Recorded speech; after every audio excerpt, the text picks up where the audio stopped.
अश्लील व्हिडिओ बनवून ब्लॅकमेलिंग आणि पती पत्नीने तरुणाला संपवलं। पहा संपूर्ण प्रकरण काय आहे। जळगाव जिल्ह्याच्या पाचोरा तालुक्यात वरसाडे तांडा क्रमांक 3 हे एक शांत आणि छोटेसे गाव। आपण भले आणि आपले काम भले अशी या गावातील बहुसंख्य लोकांची विचारसरणी। साधे शांत आणि श्रमजीवी लोक वस्तीचे गाव अशी या गावाची ओळख सांगितली जाते। दुपारच्या जेवणाचा डबा सकाळी हातात घेऊन शेतामध्ये जाणारी माणसं, दुपारी झाडाखाली विसावणारे वृद्ध आणि सायंकाळी बहुसंख्य घरातून उठणारा चुलीचा धूर असे या गावचे चित्र। या गावातील जीवनचक्र नेहमीच्या लयीमध्ये सुरू होते। दिनांक 24 फेब्रुवारी 2026 ची रात्र या गावाच्या इतिहासामध्ये एक काळी रेष उमटवून गेली। या रात्री या गावातील विजय भीमा राठोड या नावाचा अवघा 25 वर्ष वयाचा तरुण घरातून कुणाला काही न सांगता घराबाहेर पडला। तो कायमचाच 25 फेब्रुवारीचा दुसरा दिवस उजाडला। या दिवसाचा सूर्य नेहमीप्रमाणे उगवला, मात्र विजय घरी परतला नाही। सुरुवातीला घरच्यांना वाटले तो त्याच्या कोणा मित्राकडे गेला असेल, पण जसजशी वेळ पुढे सरकत होते तसतसे त्याच्या घरातील सदस्यांच्या चेहऱ्यावरील चिंता भीतीमध्ये बदलत गेली। त्याचा भाऊ संजय भीमा राठोड हवालदिल झाला। तो गावभर भटकू लागला। हिंडत हिंडत तो प्रत्येकाचे दार ठोठावू लागला। तो रडवेल्या स्वरामध्ये प्रत्येकाला विचारू लागला, माझा भाऊ विजय दिसला का? प्रत्येकाकडून त्याला उत्तर मिळाले नाही। बघता बघता सकाळचा उगवता सूर्य मावळतीला गेला, मात्र ना विजय घरी आला ना त्याचा तपास लागला। अखेर दिनांक 26 फेब्रुवारी 2026 चा तो दिवस उजाडला। या दिवशी बेपत्ता विजयचा भाऊ संजय भीमा राठोड याची पावले पिंपळगाव हरेश्वर पोलीस स्टेशनची पायरी चढला। पोलीस स्टेशनच्या प्रभारी अधिकाऱ्यांची भेट घेत त्याने आपली कैफियत मांडली। माझा भाऊ विजय राठोड हा गेल्या दिनांक 24 फेब्रुवारी 2026 च्या रात्रीपासून बेपत्ता असून त्याचा घातपात झाला असल्याची त्याने शक्यता वर्तवली। त्याच्या तक्रारीनुसार सुरुवातीला पिंपळगाव हरेश्वर पोलीस स्टेशनला 15/2026 या क्रमांकाने मिसिंग दाखल करण्यात आले। ही एक साधी बेपत्ता नोंद नव्हती, तर ती एका भीषण सत्याचा शोध घेण्याच्या दृष्टीने सुरू झालेली वाटचाल होते। पिंपळगाव हरेश्वर पोलीस स्टेशनच्या प्रभारी निरीक्षकांनी आपल्या सहकाऱ्यांच्या मदतीने या मिसिंगचा तपास सुरू केला। बेपत्ता विजय राठोड याचे mobile call details, location tracking, त्याने केलेला शेवटचा कॉल, त्याला शेवटचे कुणी पाहिले, या मार्गाने तपासाला सुरुवात झाली। या तपासाचा एक एक धागा जोडण्यात आला। या सर्व तपासातून एक संशयास्पद नाव पुढे आले, ते म्हणजे गावातील रहिवासी असलेल्या संजय परशुराम जाधव याचे। संशयाची सुई संजय जाधव याच्यावर स्थिरावली। त्याला चौकशी कामी पोलीस स्टेशनला बोलावण्यात आलं। सुरुवातीला त्याने साळसूदपणाचा आव आणला, आपल्याला या ठिकाणी का बोलावले, या ठिकाणी माझे काय काम आहे, अशा आविर्भावात तो बोलू लागला।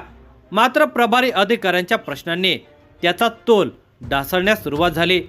असत्य ऐकण्याची खरी मजा तेव्हा असते ज्यावेळी आपल्याला सत्य माहिती असते। पिंपळगाव हरेश्वर पोलिसांना संजय जाधव याच्याकडून सत्य वधवून घ्यायचे होते, मात्र तो असत्य कथन करत होता।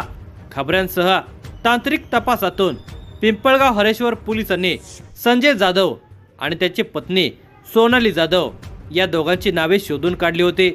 या दोघांच्याकडून त्यांना सविस्तर माहिती हवी होती। पोलीस स्टेशनला आलेल्या संजय जाधव याच्याकडून पोलिसांना सखोल माहिती हवी होती, मात्र तो ओढवाओढवीची उत्तरे देत होता। एका पाठोपाठ एक प्रश्नांची त्याच्यावर सरबत्ती सुरू होती। त्याची उत्तरे विसंगत येत होती। त्याच्यावर सुरू असलेल्या प्रश्नावलीचा रंग गडद झाला होता। काही तासांच्या कठोर चौकशीनंतर संजयचा मुखवटा अखेर गळून पडला।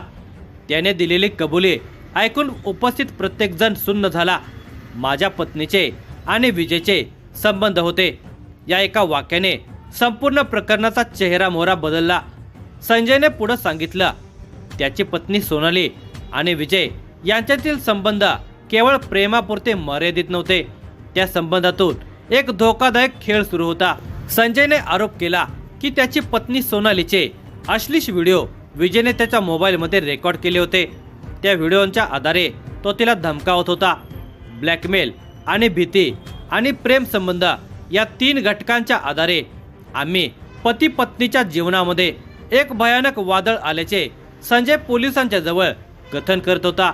या भयानक वादळाचे रूपांतर विजयच्या खुनात झाल्याचे संजयने कथन केले। एकीकडे पत्नीचा विश्वासघात, दुसरीकडे समाजात होणारी बदनामी आणि तिसरीकडे ब्लॅकमेलची भीती याची परिणिती संजय आणि सोनाली या दाम्पत्याकडून विजयच्या खुनात झाल्याचे पोलिसांच्या लक्षात आले। प्राप्त माहितीच्या आधारे संजय आणि सोनाली या पती पत्नीने विजयच्या हत्येचा कट रचला। या कटाचा भाग म्हणून दिनांक 24 फेब्रुवारी 2026च्या रात्री सोनालीने विजयला फोन करून बोलावून घेतले।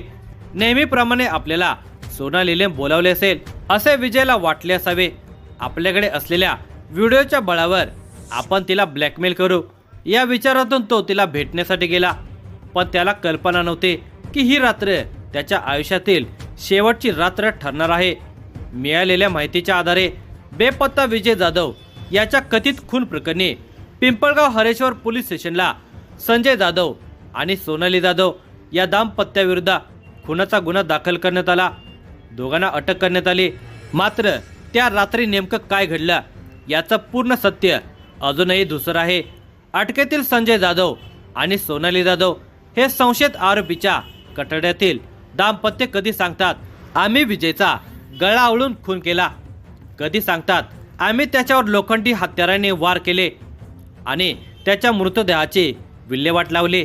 पण एक गोष्ट जवळपास खरी आहे की त्या रात्री विजयचा निर्दयपणे खून करण्यात आला होता। विजयचा जीव घेण्यात आला आणि त्याच्यासोबत अनेक प्रश्न अजूनही अंधारात गडप आहेत। हा खून झाल्यानंतर तपासाचा पिक्चर अजून बाकी आहे। संजय आणि सोनाली यांनी मिळून पुरावे नष्ट करण्याचा प्रयत्न केला आहे। मृतदेहाची विल्हेवाट लावण्यासाठी त्यांनी वेगवेगळे मार्ग अवलंबले आहेत।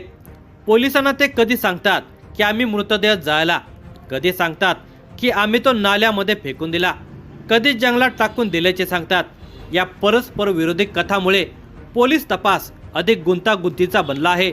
ही कथा केवळ गुन्ह्याची नाही तर मानवी भावनांच्या धोकादायक बाजूची आहे। आजही वरसाडे तांडा या गावामध्ये रात्री स्मशान शांतता असते। त्या शांततेमध्ये एक भीती दडलेली असते। बेपत्ता विजय परत येणार का? विजयचा आवाज परत ऐकू येणार का? असा भाबडा प्रश्न त्याचे घरातील सदस्य विचारत आहेत। विजयचा आवाज हरवला आहे, पण त्याची तपास कथा अजून जिवंत आहे। तपास अजून सुरू आहे। सत्याचे काही धागे अजूनही सापडायचे आहेत।